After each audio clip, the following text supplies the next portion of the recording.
Hello, data center friends around the globe. Good afternoon. For a lot of you, it's good morning. For some of you, it is maybe good evening. I'm Joshua Feinberg from DCSMI, and I'm thrilled to welcome you to this week's Data Center Go-to-Market Sales and Marketing Q&A live stream, where each week I tackle a handful of the biggest sales and marketing challenges that we're hearing about all over the data center industry, regardless of whether you're from a data center operator like a colocation, wholesale, hyperscale, edge, modular, wholesale kind of provider, or whether you're from a technology company or facilities company that sells to or partners with data centers, or perhaps you're from a construction or real estate related company or investment related company that sells to or partners with data centers, or maybe your company does something related to outsourced sales and marketing within the data center ecosystem. But regardless of what your company does, if you are on a go-to-market team, meaning that you work in sales, marketing, account management, sometimes known as customer success, product management, channel partnerships, or you are the chief executive or executive sponsor that's like the orchestra conductor that pulls everyone together, you're absolutely positively in the right place if you are looking to level up on all things go-to-market sales and marketing. At DCSMI, we're all about elevating the role of sales, marketing, and go-to-market professionals in the growth of the data center industry. To make sure that you stay on top of upcoming live events like this and other related educational resources, make sure that you're subscribed to our weekly email newsletter, the Data Center Sales and Marketing newsletter that comes to your email inbox every Sunday. To subscribe, sign up directly on our website at www.dcsmi.com. And without any further delay, let's jump right into this week's questions. What are we going to be tackling? We'll first look at how a data center telecommunications network provider can create great content. Then we'll turn our attention to how a data center system simulation provider can find product market fit, PMF, for their technology. After that, we'll turn our attention to how a data center lighting and energy optimization company can drive more conversions. That'll put us at the halftime mark, at which point we'll take a quick break from our sponsor. Then we'll come back and look at how a virtualized network and data center services firm can effectively use customer personas, buyer personas. After that, we'll look at how a data center sales professional, how data center sales teams can use LinkedIn and email campaigns to gain credibility. And as we head down the home stretch on this week's data center go-to-market sales and marketing Q&A live stream, we'll look at how a data center marketing and sales consulting firm can reach decision makers. So let's jump into this week's first question. How does a data center telecommunications network provider create great content? How does a data telecommunications network provider create great content? That is a fantastic question, and it's incredibly important for today's self-propelled buyer's journey. What is the self-propelled buyer's journey? If we were hosting this live stream about a decade ago, at the time, most of your prospects and clients would spend about half of their buyer's journey, half of your sales cycle, with your sales team. At the time, the prevailing stat that was thrown around was from CEB, the corporate executive board that's now owned by Gartner. And at the time, 56% of a typical buyer's journey was over before sales contact. So that means that your account executives, your sales development reps, they still got to spend a lot of time with prospects and future clients. Add 10 years of digital transformation, add a lot of baby boomers retiring and more Gen Zers entering the workforce and greater influence by millennials and Gen X. And we're now in a place where that number has changed quite dramatically. And don't forget, at the beginning of the 2020s, millions or tens of millions of people spent, especially knowledge workers, spent most of those 2 years working at home. So we ended up with a very self-driven buyer's journey. So that number, that 56%, now hovers in the 80s. Actually, 83% is where Gartner currently puts the percentage of the buyer's journey that your prospects and clients want to spend by themselves, doing all of their research, comparing options, and evaluating pricing before they're open to meeting with someone from your sales team. In other words, their process is 83% done, 83% baked before you get to meet them, before you even know that opportunity exists. And that is a really big challenge for a lot of old school companies that are still using the same traditional sales and marketing playbook that they've used for the last 10 or 20 years. But it's also an enormous opportunity for those go-to-market teams across sales, marketing, account management, channel partnerships, product managers that are able to get in early, in the right places, at the right time, with the right people, and most of all, for the right reasons, so that you and your team are seen as the definitive go-to experts in your space when it comes to anything and everything having to do with being a data telecommunications network provider. So with that in mind, this is how we need to approach your content strategy. We need to first recognize that self-driven buyer's journey is a really big deal. Second, we need to be mindful of who we sell to and who we service. And at a high level, first we need to define it at the company level. And then within the company, we need to look at the kinds of people within the company that we're creating this content for. So at the company level, we want to create and document our ideal client profile, our ICP, so that we know where they're located geographically. This is going to largely be a function of where your company is able to sell and service efficiently, where your telecommunications facilities are. So geographically, where are these ideal clients located? Are they just in your state or province? So can you cover the whole country? Can you cover multiple countries? Can you cover a continent? Can you cover global? That's super important as we're documenting your ideal client profile. And that's going to play a large role in both your content creation and content promotion, content distribution strategy. Second, what size? Are there companies that are way too big for you, where you just be outmatched by much larger incumbents, or perhaps some facets of this being done in-house? Or are there companies that are too small to afford your minimums? Think Goldilocks, not too big, not too small. What is the right band by number of employees or revenue? Number of employees is, I think, a really great place to start, because LinkedIn, which is where you're likely going to do a lot of this research and implementation, goes based on number of employees. Like, for example, LinkedIn defines a very small business as like 1 to 10 employees. The next size up is like 11 to 50. Then you get to 51 to 200, 201 to 500, 501 to 1,000, 1,000 to 5,000, 5,000 to 10,000, and then 10,000 plus. For most companies in and around the data center ecosystem, there's some that thrive in that very small business startup-y kind of phase at 1 to 10. Most typically set the floor at least 10 employees or 50 employees. Most will set the ceiling somewhere at 1,000 plus, unless they have unusually strong capabilities to be able to sell to true enterprise Fortune 500 kinds of companies. So size is certainly a factor. And then if you look at the intersection of location and a specific kind of business, a business model or an industry or vertical market, all of a sudden there's some regulatory issues that can often come up at the intersection of especially data center operators and data center technologies. And some of those regulatory issues are industry agnostic.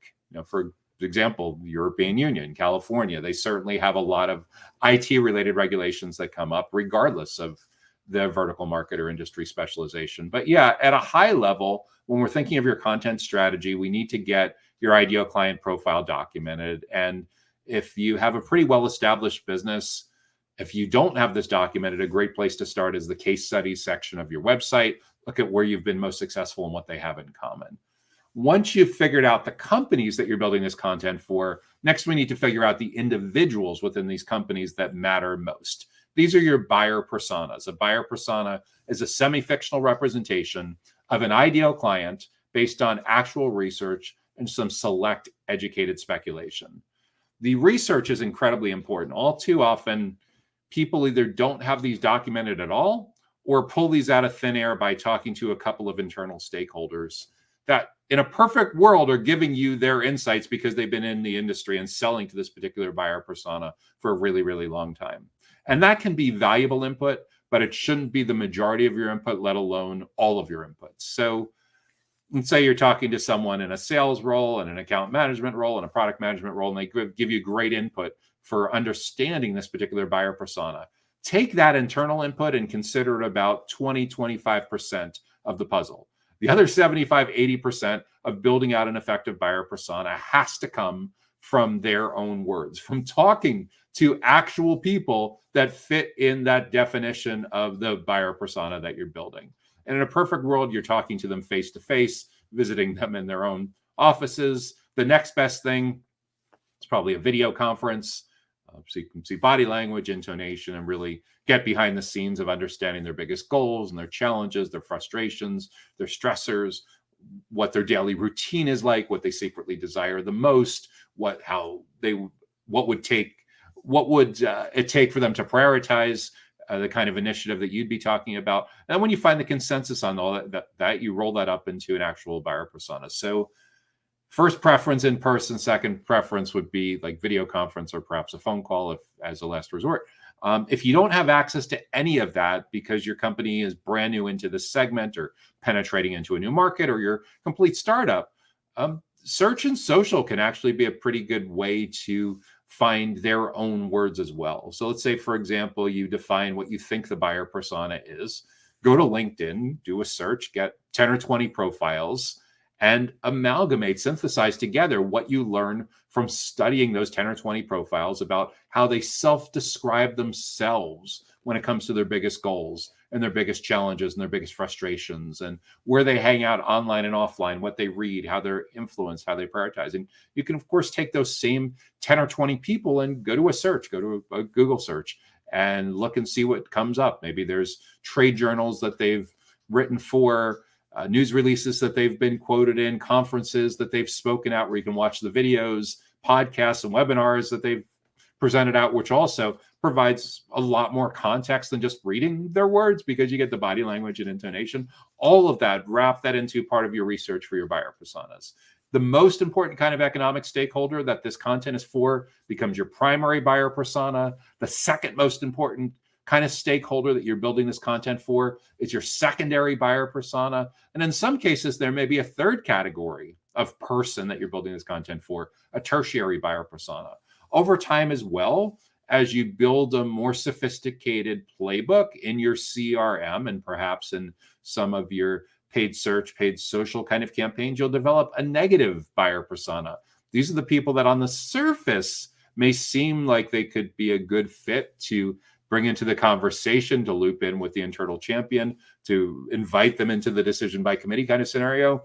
But you've been doing this a while and you know that this particular person in this particular company, when they show up, they mess things up royally. So that becomes the one you actually don't want to actively go after. And you probably want to have some drop-down list sitting in your lead generation forms on your website and in your CRM for filtering or anti-filtering, unfiltered, excluding.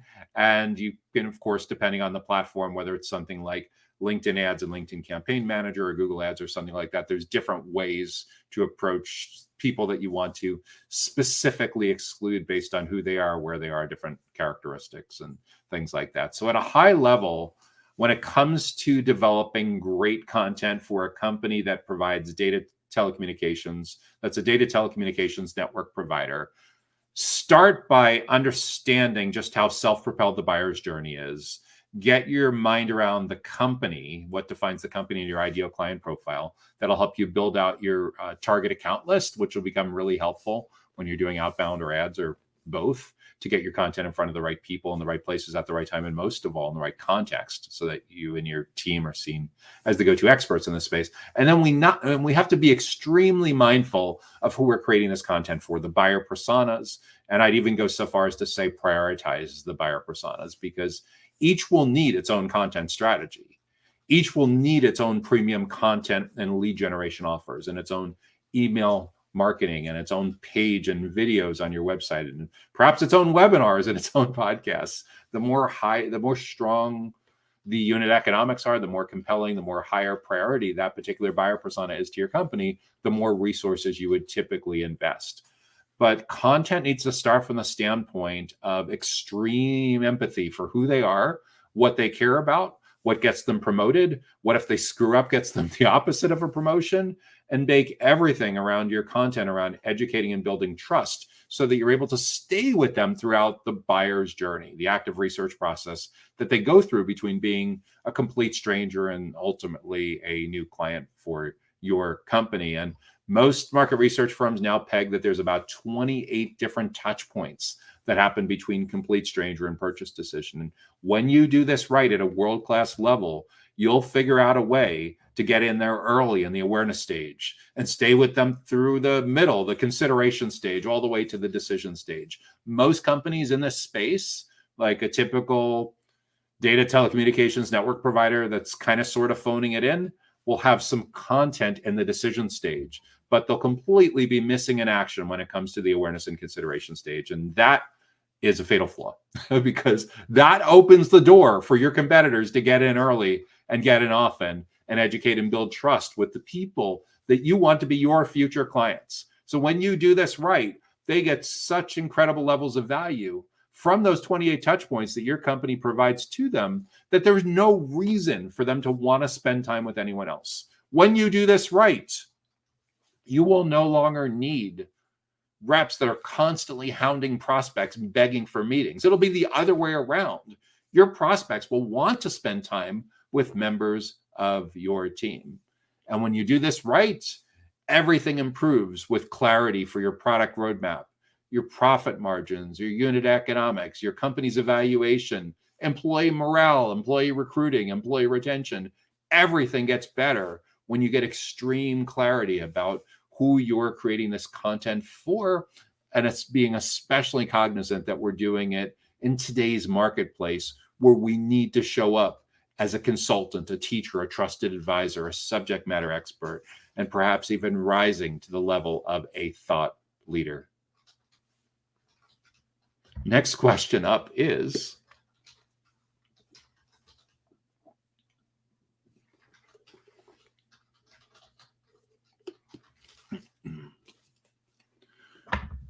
how does a data center system simulation provider find product market fit for their technology?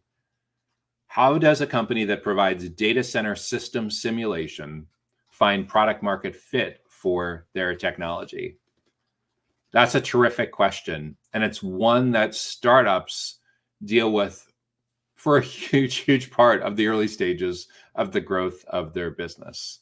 Just to make sure that everyone is on the same page, product market fit, PMF, is the degree to which you know exactly who your ideal clients are, exactly what products and services they purchase from your company, at which price points they pay for those products and services, how often they purchase, or the length of recurring agreements and subscriptions, and a host of other unit economics that come into play, like understanding the annual customer value, lifetime value, LTV, cost of client acquisition, CAC, sometimes called COCA, COCA, average sales cycle length, profit margins. All of those come into focus when you have product market fit. And early on, one of the biggest obstacles and one of the biggest goals for a brand new company is to try to do everything in your power to accelerate the march to product market fit, because it's really difficult to justify investors putting more capital into your business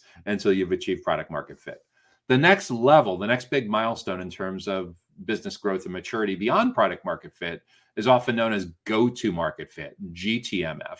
Go-to-market fit means you've figured out most of what you need to, or hopefully all of what you need to with product market fit, and you're able to sustain that.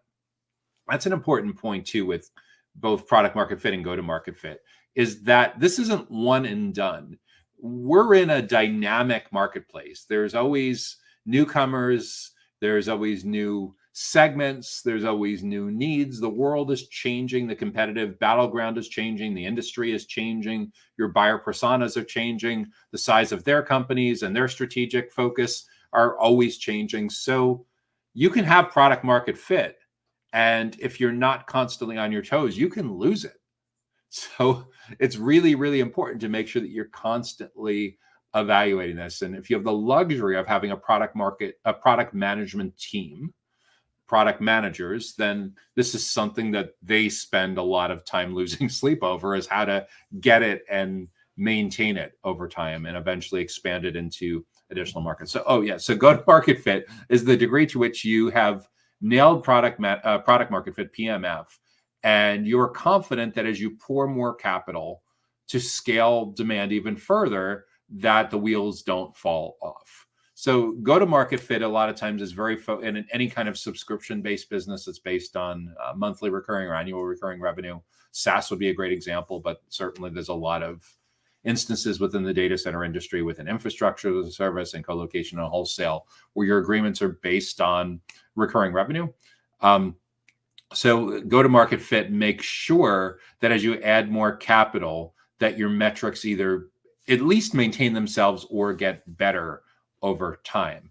And that's incredibly important, especially for capital-intensive businesses that have external boards of directors, or venture-backed or private equity or something along those lines. So for a company that's relatively new, that's in the system simulation business, that wants to get to product market fit for their company, I would encourage you to be super specific about who you think the ideal companies are and who the ideal buyers are within those companies. So when you're doing your initial product research, when you're talking to future potential clients, make sure you're directionally focused on a defined, documented ideal client profile. In other words, you know where you're trying to get this beachhead. Is there a certain geographic region where you're most likely to get initial traction, which in the case of something related to SaaS or technology for data centers, probably is defined by a combination of where you have coverage, where you and the founding team are physically located. And in the case of the region, perhaps there's language issues that come into play as well. For example, if you're based in the US and you don't think for several years that you're going to be able to localize your platform into multiple languages, then you probably are defining your addressable market as US, Canada, UK, Australia, New Zealand, something like that, and a handful of other countries. But there's certain EU issues that come up even in parts of Europe. Obviously, UK isn't part of the EU, but there's things that will come up depending on regional regulatory issues that will factor into how you collect and analyze the data over time as well. So product market fit works so much better when you have a very tight definition of what your ideal client profile, your ICP, or your TAM, your total addressable market is. And then you also have a pretty strong hypothesis on who the users are going to be and who the economic buyers are, because in many cases there are different people. The users of the simulation providing software could be, depending on what you actually do within the data center, could be facilities professionals, they could be technology professionals. Depending on the size of the data center operator that you're selling to, it could be a little bit of both. There could be an economic stakeholder that's a little bit outside of that. Maybe it's a COO or a CFO, or in a relatively small company, and maybe even the CEO. So having a firm grasp on who you're trying to reach, who you're trying to get product market fit with at the company level and at the individual level is really, really important to make sure that you're focusing your initial conversations on the right people. I would also encourage you, as you're getting to these meetings, to be simultaneously leaning into the reality that your buyers, especially technology executives and facilities managers, facilities directors, are becoming over time very, very allergic to sales contact.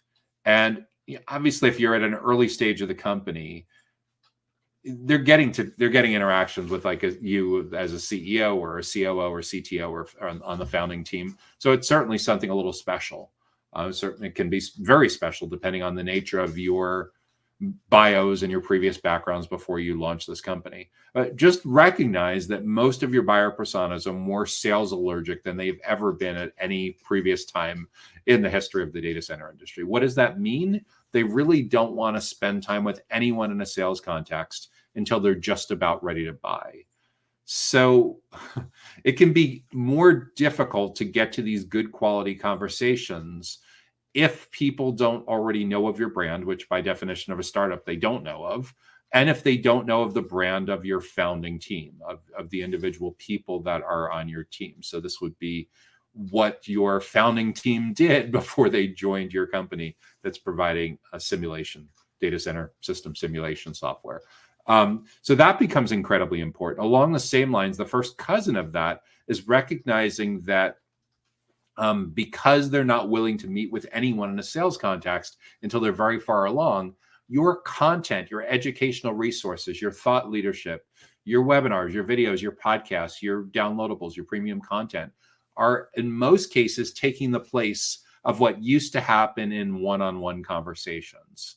So a lot of people make a very big mistake early on with thinking that it's too early for them to start a blog and it's too early for them to start sharing relevant content on their LinkedIn profiles and on a LinkedIn company page. And it's too early to start a YouTube channel. I call BS on that. The reason I call big BS on that is because most of your highly technical, somewhat cynical prospects and clients that you want to build a relationship with are going online to look for answers to their biggest goals, their biggest stressors, their biggest challenges, things they need to figure out to help them in their jobs, help their teams, help their companies get to the next level. Things that are driving them nuts, things where the wheels are falling off in their facilities, and they need to figure out, because if they don't figure out, they could lose revenue, they could lose clients, they could have a reputational hit, there could be massive regulatory fines, and at the minimum, they're probably losing out on a lot of nights, weekends, when they don't normally work nights and weekends. They're losing out on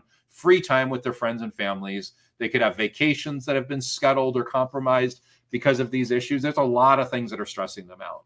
And in the old days, they would wait till the conference or the printed trade publication showed up in their mailbox for them to actually figure out how to solve these stressors and these challenges. And the world we live in now, LinkedIn, YouTube, Google, Gemini, ChatGPT, Copilot, all of these tools have become the new 7x24 by 365 conference.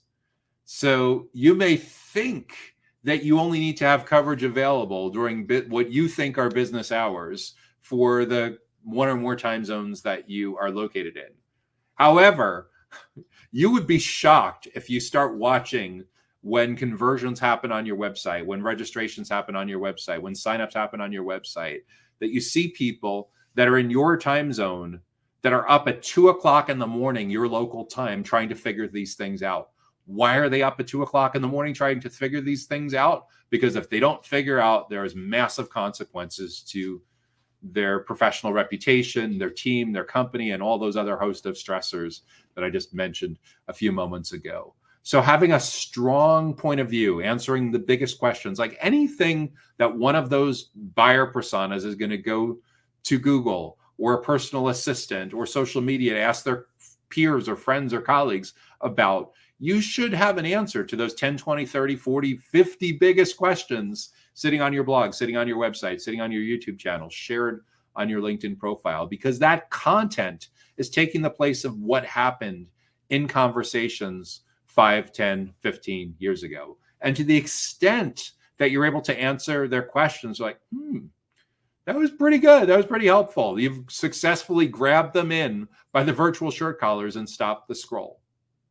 And the next logical step is, they seem pretty helpful. They seem to know their stuff. What else do they have to say? And that's when they notice, oh, cool, there's a downloadable guide or a report or an ebook or a webinar or an on-demand webinar. Yeah, sure, I'll sign up for that. I want to learn more. And that's when an anonymous visitor becomes a known lead that you can begin to educate and build trust with as they navigate through their buyer's journey. And a little tip that you can use to get to product market fit even faster is any forms that you have on your website where you're currently collecting data from leads who are raising their hand and saying, yeah, I'm interested.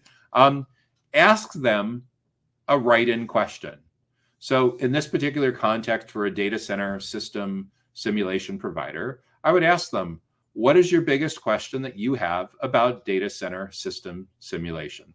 What is your biggest stressor? What is your biggest struggle or challenge about data center system simulation? And you would be shocked, with as few as a few dozen people answering that question, how much you start to learn that's going to accelerate your race towards product market fit, that's going to make a material impact on experiments that you're going to run that dramatically impact your product roadmap. So for sure, ask that question. That's the argument too for the first cousin of that kind of conversion, of holding webinars and live streams and doing surveys, so you can collect more information from them on what's top of mind for them when it comes to data center system simulation, software system simulation platforms. The more data you can collect outside of these formal meetings, the more you're going to get out of those individual meetings that you have. Because again, if your buyers are remotely similar to the majority of the data center ecosystem, they're spending 83% of their time outside of conversations with you. So the way to tap into that 83% is you need to show up as a teacher, a consultant, a subject matter expert, a trusted advisor, and perhaps even a thought leader when it comes to anything and everything having to do with data center system simulation. So that is the key to product market fit. Oh, one more big thing to keep in mind as well is that when you do a fantastic job educating and building trust with these most important kinds of buyer personas in these most important kinds of companies, it is far more likely that when you get to meet them, either face-to-face or on a Zoom or however you're meeting them, that they've been so blown away by the insights that you've provided and the value that you've provided in your content and your webinars, that it is far more likely that they trust you enough to say, look, Joshua, I love what you're doing. I love your approach with all of this, but there's one feature that's missing. And if you address this one feature, not only would I be able to jump on and do a pilot, I have 3 friends that are in other companies, similar size, dealing with the same issue. And I'm nearly certain that all 3 of them would do a pilot, would jump on board as well. And a huge unlock with getting that kind of relationship with someone at the first meeting is because your content, your events have paved the way to educating and building trust and getting them to see you in a completely different light. So they see you more as an enterprise consultant and less as a pushy traditional salesperson. Another big way that you'll know that this is working is you get to your first meeting with that prospect and you're meeting with the committee, you're meeting with the decision committee at that point, either on Zoom or in person, and you can't believe what you're hearing. They have literally adopted your methodology that you talk about in your blogs, in your downloadables, in your webinars as the framework that they use to evaluate all of the other companies in your category. So your content, your educational experiences have not only shaped how they view all of the other alternatives in the marketplace, but it is effectively not only guaranteed that you're on the short list, but it has neutralized most of the other competitive options. And they've even adopted your terminology for how to look at this among multiple people on the decision committee. That's how you know this is working. So if you are serious about growing a company in the data center system simulation space and getting to product market fit as a new entrant in the market sooner rather than later, show up as a teacher, a trusted advisor, a consultant, a subject matter expert, and a thought leader.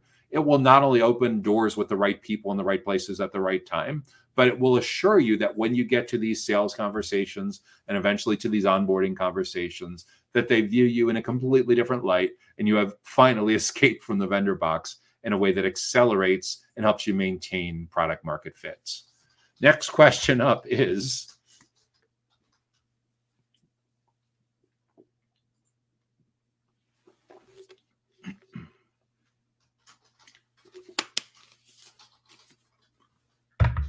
how does a data center lighting and energy optimization company drive more conversions? So how does a company that's principally in the business of data center lighting and optimizing energy drive more conversions from their website? and ultimately from their sales process. It starts with figuring out what business you're truly in. And for a company that provides lighting and energy optimization, if I'm looking at your website and I'm looking for a who we help page, that hopefully will help me figure out like what your ideal client profile and if I as a prospect or a client fit into that. Under the who we help, it may also not only talk about the companies, it may talk about the kinds of stakeholders that you traditionally work with. So maybe it's a facilities manager, maybe it's an ESG officer, maybe it's a sustainability engineer, something like that. So I know the company, I know the individuals. Then I also need to figure out like what's top of mind for each of these kinds of stakeholders that we're going to work with to sell lighting and energy optimization. And that will come from a combination of experience over time with like your case studies. It can come from podcast interviews. It can come from hosting webinar panels or just basic doing buyer persona research where you're interviewing your existing clients, handful or two or three, depending on how deep you want to go and whether you're getting consensus or need to keep digging. But we need to understand who the most important kind of a stakeholder is when it comes to lighting and energy optimization. That would be your primary buyer persona. Who's the second most important kind of stakeholder? We're basically trying to reverse engineer who's going to show up on the decision committee. And for each of those, if we really want to nail conversions, we need to make sure that we're talking about what they care about. What's top of mind for them, what their biggest professional goals are, what their team is goaled on, what their company is working on, what they're struggling with, what their biggest stressors, what their biggest frustrations and challenges are. To the extent that we do our homework, we do our research, and we know for our primary and our secondary, for our first and second most important category of stakeholders that we're building this business around, what they care most about, we need to make sure that all of our content on our website, all of our content that we share on social media, all of our events that we're hosting, producing, getting involved in, both offline events and online events. And by online events, it could be, at the risk of getting a little meta, it could be live streams and webinars. Offline events could be hosting like breakfast seminars, lunch and learn, symposia, hosting a workshop at someone else's industry conference. But we're talking about educational events that are intended for a specific buyer persona at a specific stage, life cycle stage with your company, or a specific stage of the buyer's journey. So with that, that's the key to really driving more conversions, is being mindful that we now live in a world where the self-propelled, the self-driven buyer's journey is the dominant buyer's journey. Nearly all decision makers now prefer to do a ton of upfront research before they meet with someone from your sales team. So we now need to use content and events for what used to happen in face-to-face conversations, because if we don't show up with content and events, our competitors will show up, and they're the ones that will be educating and building trust with the prospects and clients that we want most. So as long as you're able to provide value and have extreme empathy for what they care about and show up early and often and as many of those 28 touch points as possible, so you stay with them and basically guarantee that you're on the short list. And in some cases, your educational content and events start to, over time, knock out the marketplace alternatives from the short list because they're spending so much time with you that there's really no need for them to go elsewhere to keep learning about lighting and energy optimization.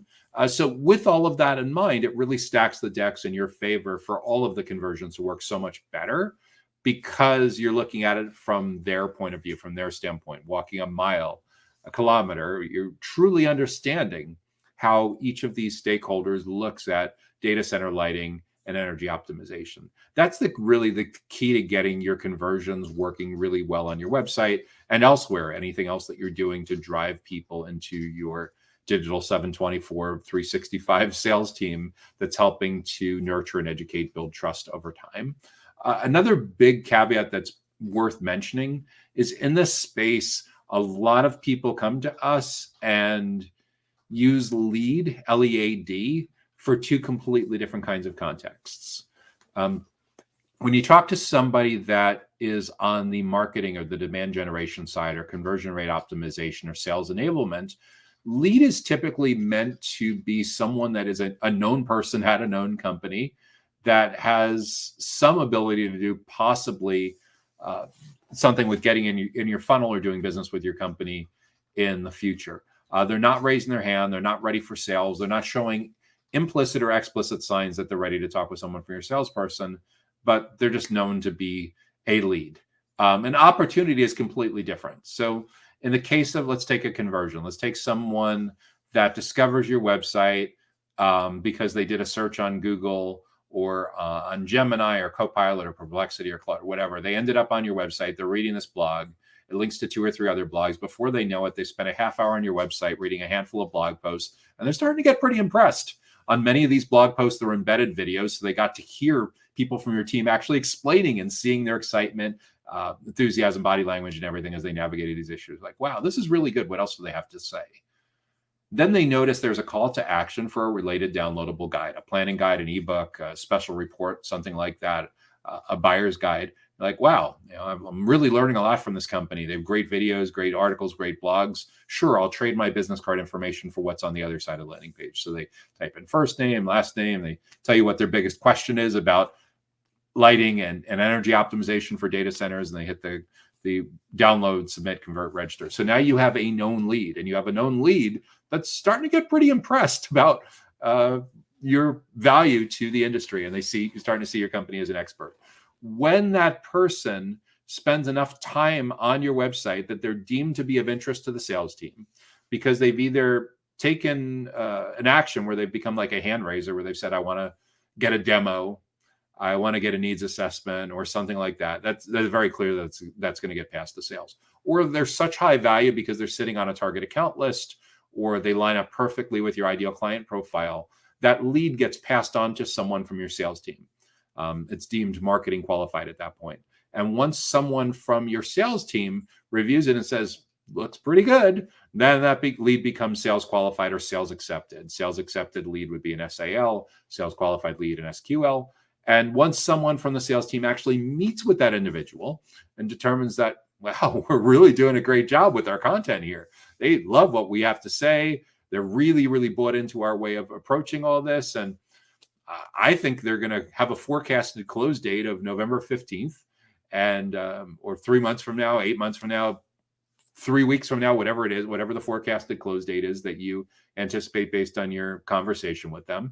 And I think there's a forecasted close amount. So once someone from your sales team has met with that person and there's a forecasted close date and a forecasted deal size, that person progresses on your deals board, on your pipeline, and you for sure have an opportunity at that point.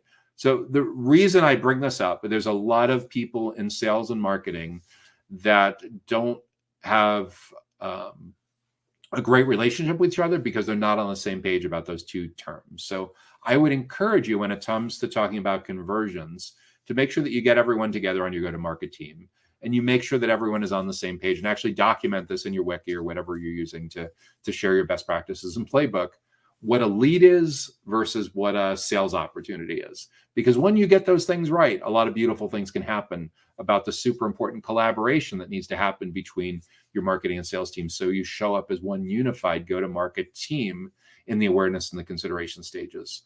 Because in the old days, sales used to say that, content, conversions, that's marketing's job. Leave me alone until there's someone worth talking to. Their leads are usually whatever. The reality is in today's hyper-competitive buyer's journey, self-propelled buyer's journey, it is incredibly important for the whole team to show up early and often. So the sales, the AEs, the SDRs need to be prepared to come back in much earlier on in the buyer's journey than they ever have in their careers.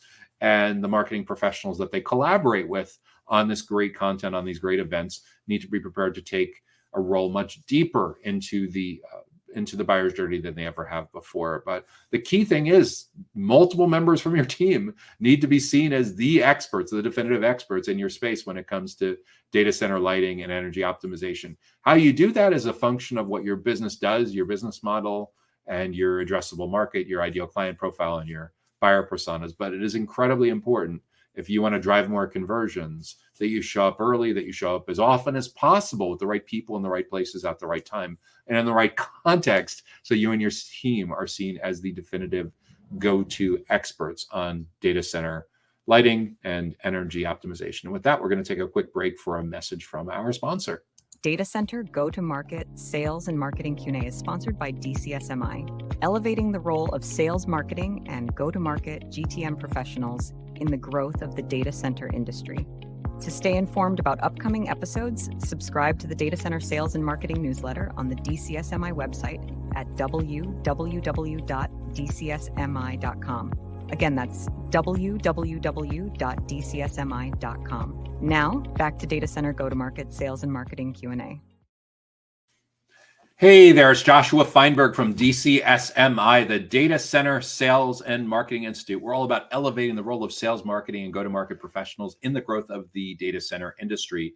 And you are watching our weekly live stream, the Data Center Go-to-Market Sales and Marketing Q&A show, where each week I tackle a handful of the biggest sales and marketing challenges that we're hearing about globally throughout the data center industry, throughout the full ecosystem. So our next question up for this week that I am going to tackle is, how does a virtualized network and data center services firm more effectively use customer personas? How does a virtualized network and data center services company more effectively use customer personas? That is a terrific question.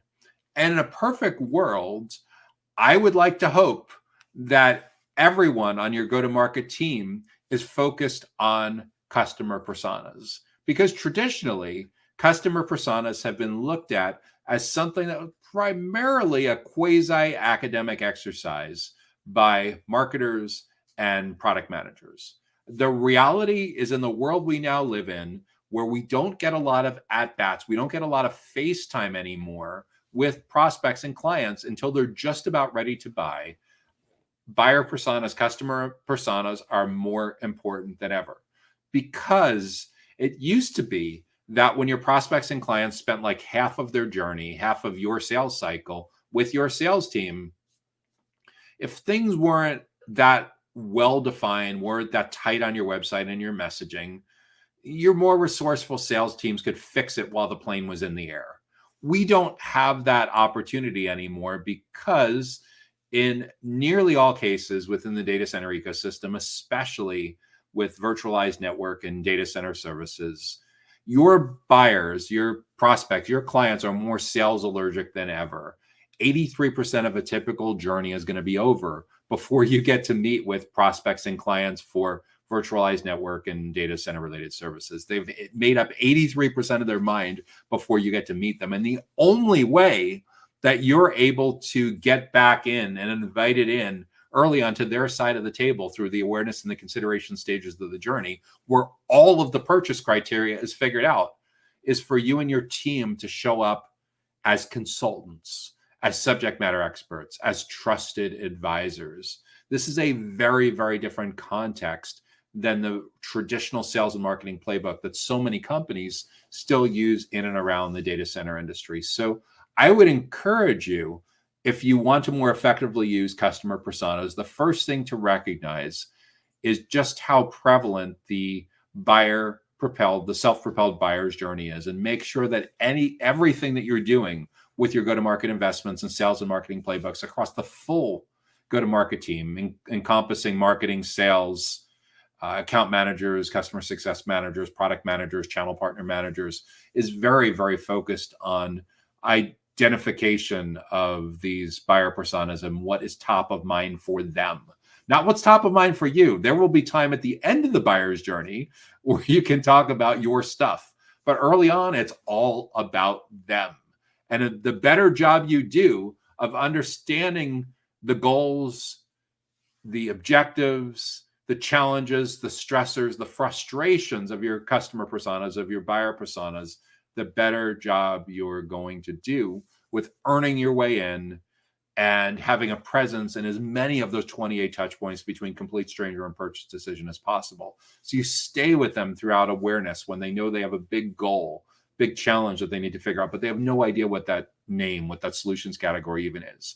You stay with them throughout the consideration stage where, okay, now their solution has a name and they're starting to weigh the different kinds of approaches. They haven't gotten to companies yet, but they're weighing the different kind of approaches to potentially achieve this goal or solve this problem. This is where webinars, comparison guides, buyer's guides, all those can be super helpful. The decision stage for most companies that are like providing virtualized network services and data center services, usually they're doing an okay job with their buyer personas and their content and their event strategy at the decision stage, but they're usually completely asleep at the wheel in the early and the middle stages of the journey. And this can be a very, very dangerous oversight in the world that we live in today, because it completely opens the door for one of your competitors, one of your direct or indirect or non-business model competitors, to show up and have a dramatic influence on how your prospects and clients research and compare options and evaluate pricing, basically going through the full buyer's journey. So your customer personas force extreme empathy. It's a very, very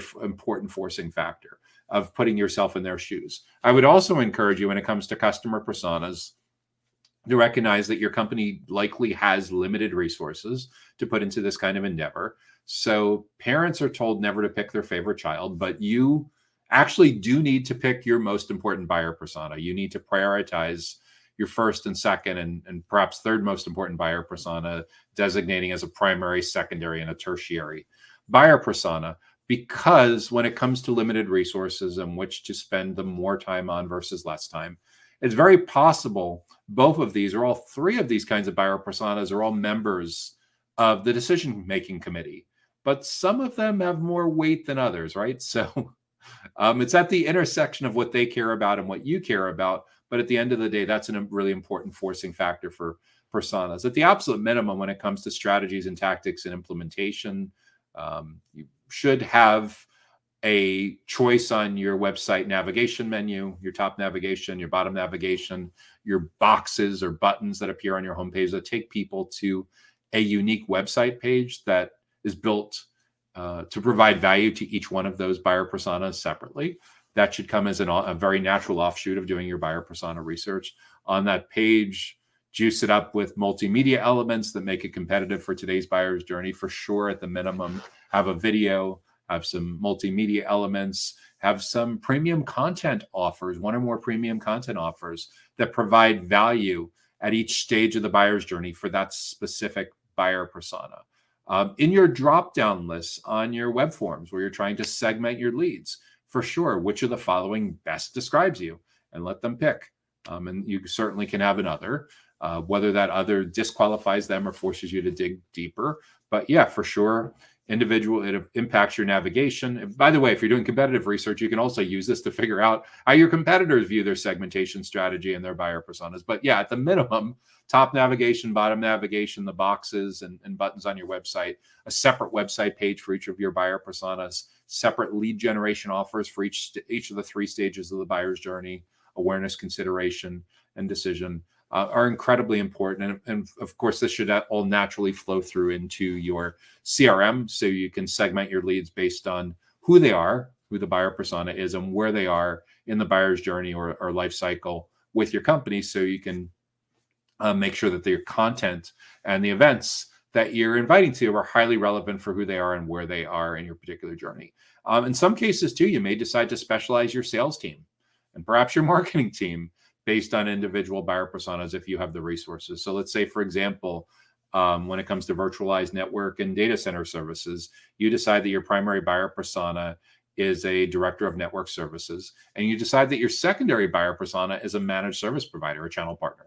That's a really interesting thing that a lot of people overlook too when it comes to buyer personas, is that unless you have Fortune 500 kind of brand name recognition, it is very likely that your channel account managers, your channel partner, your channel chiefs are going to have to do some work to attract the right kind of channel partners and nurture and educate and build trust with them over time.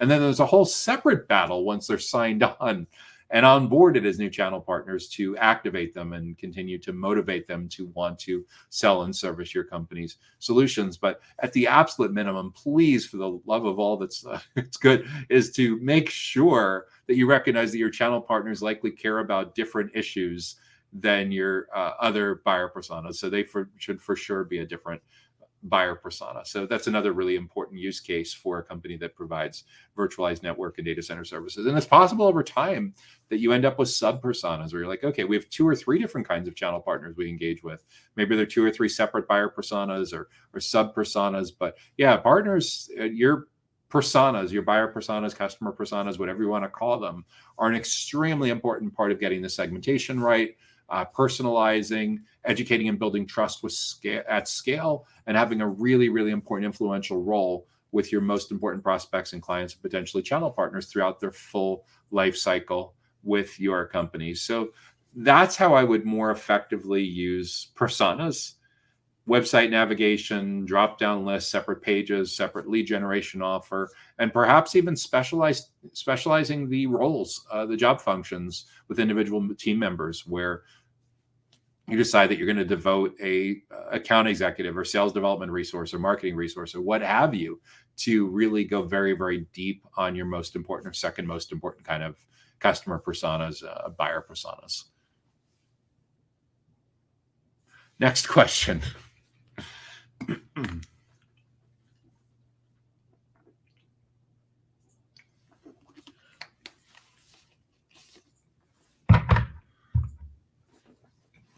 How do data center sales professionals use LinkedIn and email campaigns to gain credibility? How do data center sales teams, sales professionals use LinkedIn and email marketing, email campaigns to gain credibility? That's a fantastic question. And I think a lot of sales professionals are really struggling with this now, especially if they have been working in digital infrastructure in the data center industry for 10 years or more, in a time where buyers used to spend a lot more of the journey with sales teams. Back 10 years ago, it was very common for about half of the buyer's journey, half of the sales cycle to happen with prospects and clients spending a lot of time with your account executives and sales development reps, as just a natural part of what they did. We now live in a world where so much is self-service, self-driven. This was accelerated with a couple of big trends as baby boomers are retiring and there's more Gen Z moving into the workplace and more millennials and Gen Xers moving into decision-making roles. There's certainly some generational shifts. And as these generational shifts have happened, typically anyone that was digitally resistant, that wasn't a big user of their smartphone or wasn't a big user of LinkedIn and YouTube, like it just naturally changed over time. We also have the beginning of the 2020s, where millions of people were working from home for 2 years. That also accelerated this digital transformation and self-propelled buyer's journey. But the key thing to recognize is that your average prospect, your average client now has become more sales allergic than ever. So we have to work harder than ever to prove the value of sales professionals so they actually want to spend time with members of your team as opposed to the other way around. So a really simple back of the napkin way of looking at this is think about repositioning your sales team members that are some degree of subject matter experts, and they could even be relatively junior level subject matter experts, but they have this expertise. Think about repositioning your sales professionals to be seen more as consultants and advisors and teachers and subject matter experts, and some of the more advanced ones maybe as thought leaders. So what this means is the words that your sales professionals use for their job titles, in their email signature, on their LinkedIn profiles, on their business cards really, really matter. Because if you can address this the right way, you can get your sales team out of the vendor box. And by addressing this the right way, a lot of the positioning, at the risk of oversimplifying, is your prospects and clients should feel like they're getting so much value from spending time with members of your sales team that it feels like free enterprise consulting. It feels like they're spending time with someone who's a consultant that works for like a big four firm, like EY or PwC or KPMG or Deloitte or something like that, or Accenture or some similar kind of Kyndryl, some other kind of firm like that. It should feel that valuable. Because when that happens, your prospects and clients actually want to spend time with members of your sales team. So your sales team doesn't have to spend a huge part of their week begging for attention and being the unwelcome pest. It's actually the other way around, is that your prospects and clients learn so much from spending time with members of your sales team. Not only they're not there to get their questions answered anymore. We know that the search engine and social media and Google and Alexa and Siri and Copilot and Gemini, they've won the battle for answering basic questions. Where your prospects and clients get value from spending time with members of your sales team is for the insights about the things that they haven't even thought about yet that are typically step 2, 3, 4, 5, 6. There's typically 28 touch points that happen between complete stranger and purchase decision for most complex considered B2B technology purchases. So if your company, it doesn't matter whether you're an operator or a technology or facilities company or construction or real estate company, whatever you're doing in digital infrastructure or data centers, typically 25 or 30 touch points between complete stranger and purchase decision. To the extent that your prospects and clients want to voluntarily spend time with members of your sales team in as many of those 28 touch points as possible, you start to gradually win the war of attrition, because they're spending so much time with members of your team that they really don't need to look elsewhere for answers to their biggest questions to help them navigate this journey. And the way you provide exceptional value is anticipating what this particular person in this kind of company is going to need to know at step 2, 3, 4, 5, all the way through the buyer's journey. And you're helping to guide them by asking fantastic questions, like that, them thinking about things that they ought to be thinking about right now, but haven't even gotten to yet. Not only does that help to make sure that your prospects and clients see your sales professionals in a completely different light, it takes away opportunities for them to be spending time with other people because they're getting so much value from your team. It gets rid of price sensitivity. It nearly guarantees that you're on the short list. And in a lot of cases over time, it starts to knock companies off of the short list because they've realized things that your company is uniquely suited to provide that they had no idea that they even needed to be thinking about. All of these wonderful things happen when you decide that your sales professionals should no longer be seen as sales professionals and need to be seen more as teachers, trusted advisors, consultants, and subject matter experts.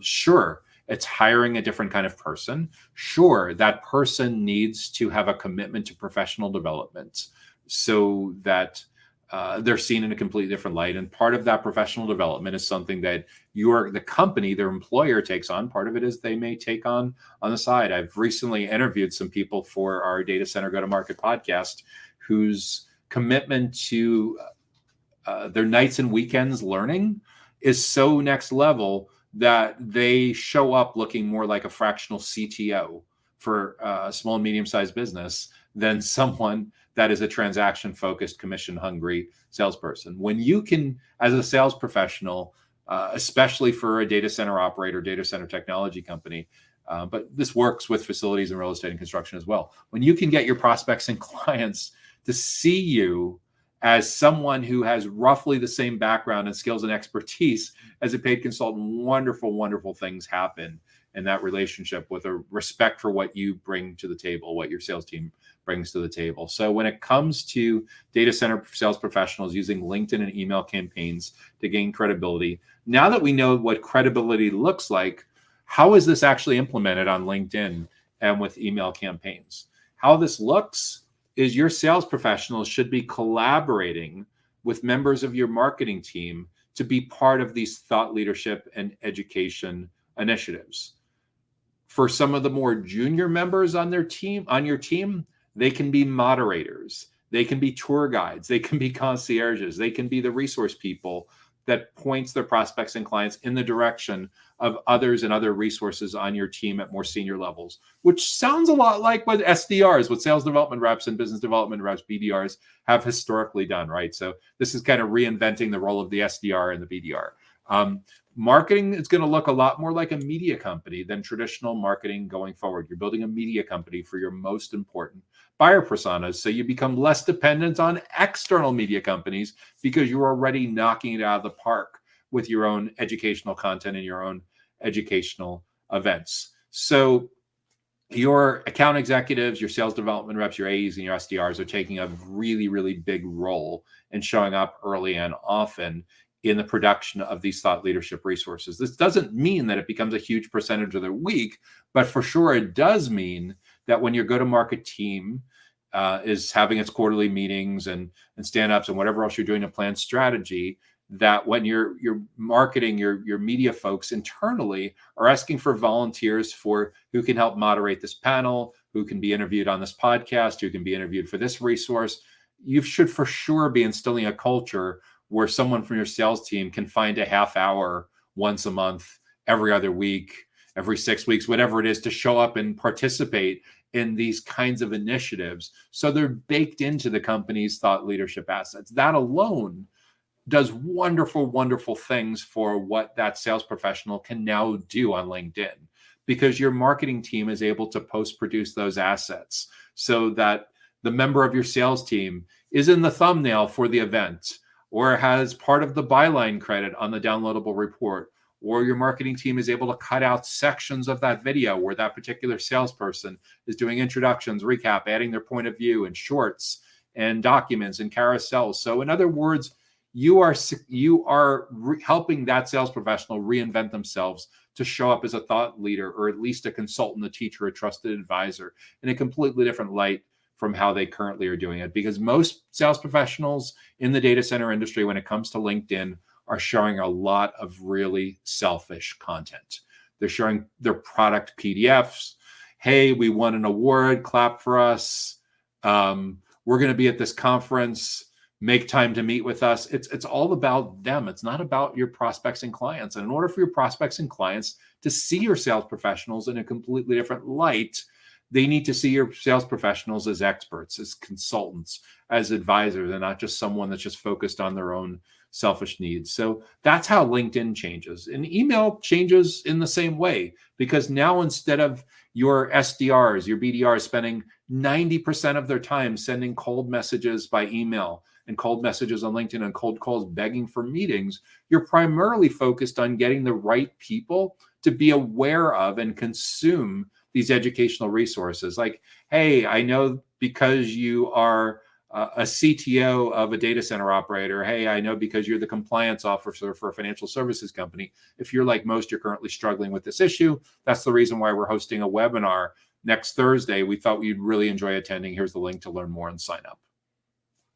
When they sign up, hey, it's great to see that you signed up, but we all know that when it comes to compliance in a data center, it takes a village. Typically, it's a multidisciplinary team with people from these XYZ whatever roles. So if there's other people from your team that you think should also attend or watch this recording, whatever, hit the forward button, let them know why this is. So this is the basic playbook. If this sounds completely foreign or you're extraordinarily resistant to this, understand there are companies in this space that have been executing this playbook for 10 or more years already. So this isn't a nice to have. This isn't what's necessarily going to put you out in front of the lead. But I can tell you without a doubt that if you're burying your head in the sand and you're hoping that you're selling to 85-year-old decision makers who only occasionally use their phones and don't go on LinkedIn very often and don't use YouTube very much and still have secretaries that print out their emails on paper and read that to them and book their meetings on it. If you think you're selling to this metaphorical, fictional decision maker who existed in the 2010s that still has a major role in the decision-making process, you need to spend time updating your customer personas and interviewing your most important personas and in your ideal client profile to understand what's truly going on in the marketplace. So if you want your sales team to have a major, major role going forward in these conversations throughout the full buyer's journey, so they keep the pricing power and the margins they need, so they're seen in the right light, so they're building a personal and a professional brand, so they're reinforcing your company's brand,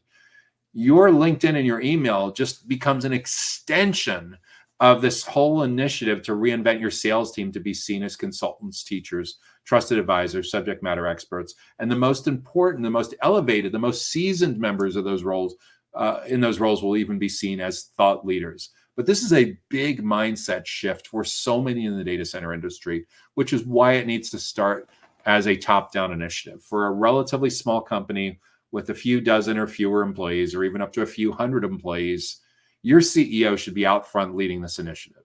If you can't get your CEO to show up for a half hour once or twice a month to talk about and reinforce this, ain't going to happen.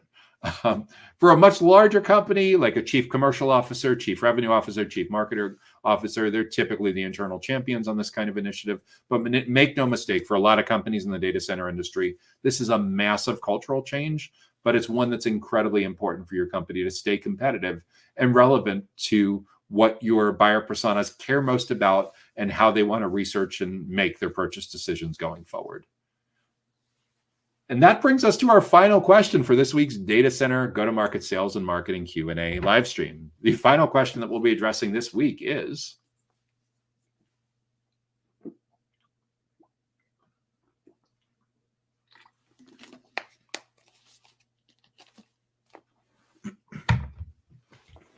how can a data center marketing and sales consulting firm reach decision makers? How does a company that provides data center sales and marketing consulting reach decision makers?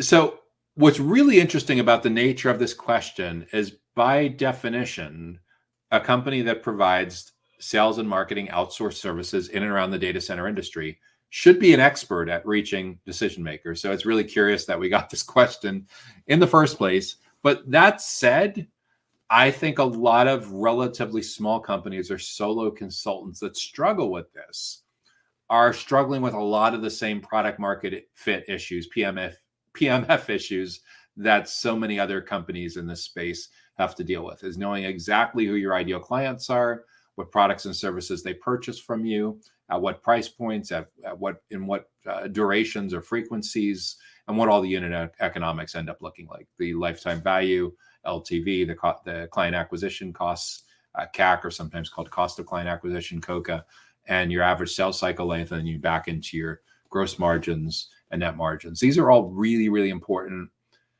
concepts to get your mind around to be successful in understanding what's actually going on in the business. And the nature of what your company does will dictate, in a lot of cases, your capabilities, your team size will, in a lot of cases, dictate how you define your ideal client profile and your addressable market.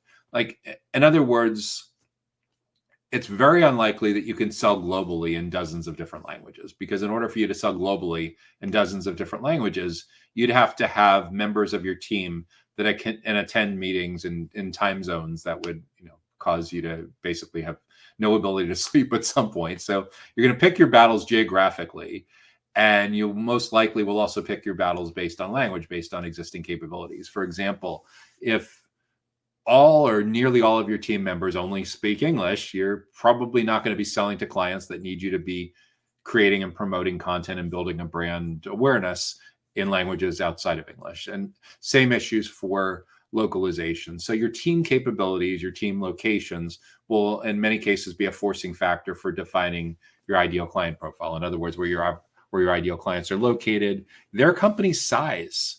That's a really big issue for companies that provide outsourced sales and marketing in and around the data center industry.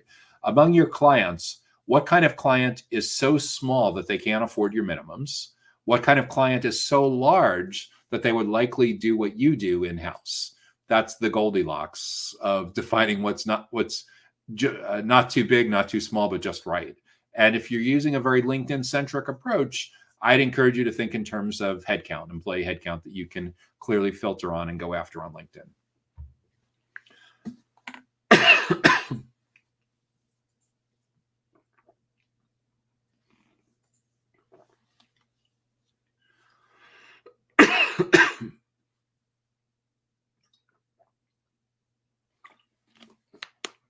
It shouldn't be a big secret.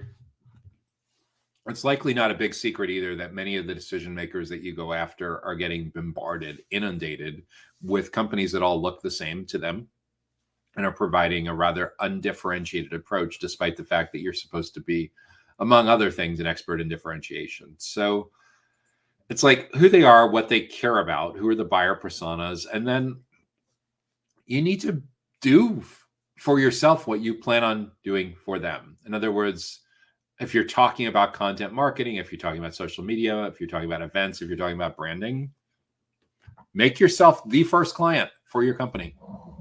That's super, super important.